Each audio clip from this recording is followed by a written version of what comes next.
Buen Camino, everyone. I'm recording kind of a second review kind of quickly. I just reviewed The Great Westward Walk, which is probably my previous video if you checked that out from yesterday. This is probably going to be a much shorter one because there's a lot less to talk about. But if you remember a few videos ago, it was probably a couple months ago, but only a few videos on the channel, I was at a local Salvation Army looking through the books, and I found one that jumped out to me. It was Pilgrimages, a guide to the holy places of Europe for today's traveler by Lambourne Higgins. And it's a used library book. If you saw my video, I kind of pulled my phone out and made a quick video about it from the Oswego City Library. And I just had to pick this up because when I thumbed through it looking and saying, oh, what do they say about Santiago in here? When I went through, they have the different various regions listed that they're talking about, all these pilgrimage sites and holy places in Europe. And what's not listed? Santiago. So this book was published in 1984. So I kind of had to look up and be like, what is this? I bought the book. It was 19 cents plus 2-cent sales tax. So it was 21 cents for this book. And it is a very small book. It's 146 pages. After the whole Corona quarantine thing started, and I went back to the book I was reading, The Great Westward Walk, and finished that. This was my next book up. So I think this is the 5th book I read this year, but it's the 2nd that I'm reviewing. But I'm going to review them all. I'm going to bombard you with reviews. So what about this one that I already had the teaser trailer 4 months ago? Well, I figured out that the reason that there's no Santiago listed on it is actually because this author intentionally wrote only about Northern Europe. Northern Europe, I guess, being like, doesn't even talk about Ireland, guys. I mean, come on. I mean, you've got like the British Isles, and it's all stuff in like the UK. It really is. It's like all Glasgow or Glastonbury, Cornwall. There's a little bit about some islands, but it's basically like England, France, Germany, and then like the Scandinavian countries, Switzerland, and it's just really that area. So there's nothing in Eastern Europe. The communist bloc would still be up, but I mean, there's nothing, there's nothing Eastern Europe. And there's also nothing Southern Europe. There's no Italy, which would have made a lot of sense, right? There's no Portugal, there's no Spain, there's no Fatima, there's no Santiago, there's none of the other places. So he limited it to Northern Europe, but it doesn't say that in the title. In the title, it says of Europe. So it's like, I used to teach these classes about European integration, and we would talk about like, what is Europe? And it's like, this is a very 1984 American definition of Europe. Like, it's like, oh, Europe is like England and Holland and all these places that aren't actually the names of countries. And I guess West Germany. Ooh, it's just a little bit cringe.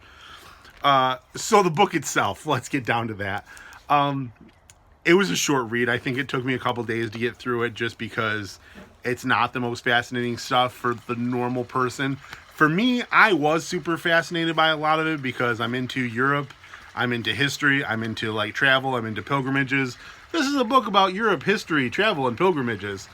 So it's kind of cool. I mean, the book is as old as I am. It's from 84, and so it's a travelogue.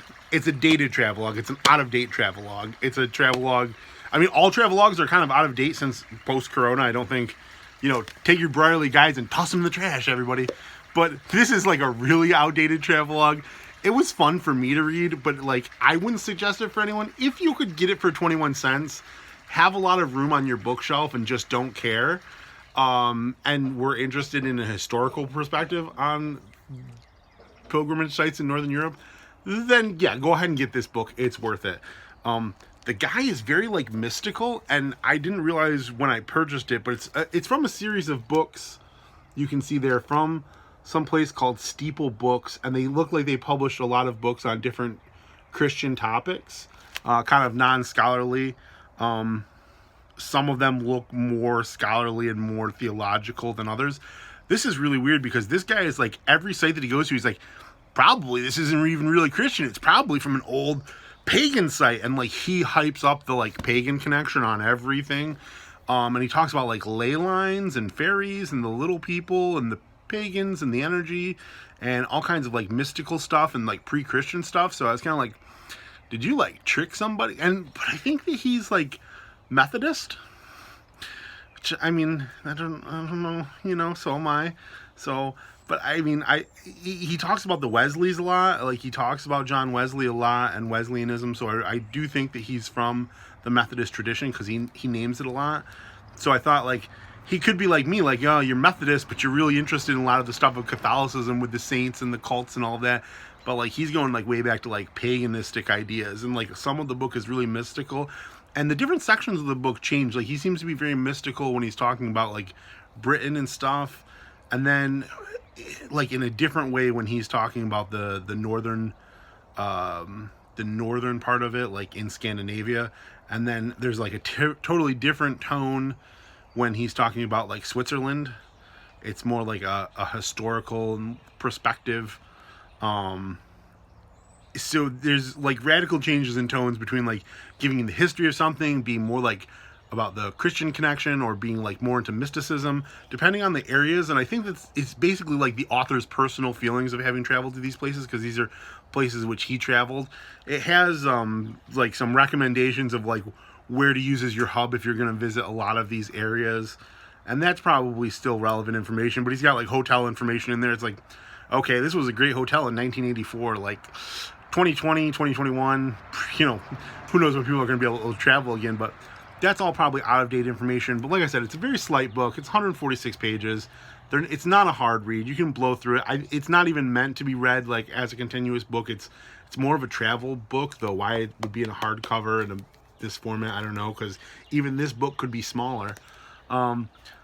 Should you read this? God, no. There's so many other great things to read, guys. I mean, I'm reading Kafka right now, and the time that you could read this book, you could read like The Metamorphosis, so do that instead. Like you'll get more religious insight from like that secular tale of turning into a bug. But if you're really interested and you were to find a copy of this randomly like I did, but I mean, this thing's got to be out of print. I was going to look it up on Amazon, but I was like, no, I'm not even going to look up the USB on Amazon to tell people if it's like 40 cents or like $40, because you know some out of print books can be ridiculous. You know, there's no reason to seek this book out. It was a curiosity. It was fun for me to read. It's, you know, just gonna sit on my shelf now, and I'm never gonna reread it again in the rest of my life. If I ever have some references that I need to look up anything about pilgrimage sites or religious sites in Northern Europe, I have other books on that, but I might just look up what he says on that. But other than that, guys, there really wasn't much to it. That was the outcome of my great scavenger hunt at the Salvation Army, my cool find. And we investigated it. We figured out why Santiago wasn't in there, because he didn't talk about Spain or Southern Europe at all on purpose. Didn't consider it like part of Europe, wasn't worth writing about. And it's kind of strange because, you know, you think if you added like Portugal, Spain, Italy, maybe even Greece in there, you could have had like then a thicker book that would have been worth the time. And, you know, we could have gone from 146 to maybe 300 pages and actually covered like most of Europe, even though it wouldn't have been Eastern Europe at the time. But we didn't do that. Higgins didn't do that. He just stuck to the countries he knew and loved in Northern Europe, and he said, forget Southern Europe. Don't even talk about St. James. Not important. Pilgrimages. It's all about driving around England in your car. So thanks for this kind of lighter, more humorous, not a substantial book review. I hope you guys are enjoying them. I hope that everyone's staying safe in quarantine. And buen camino. Take care of yourselves, guys.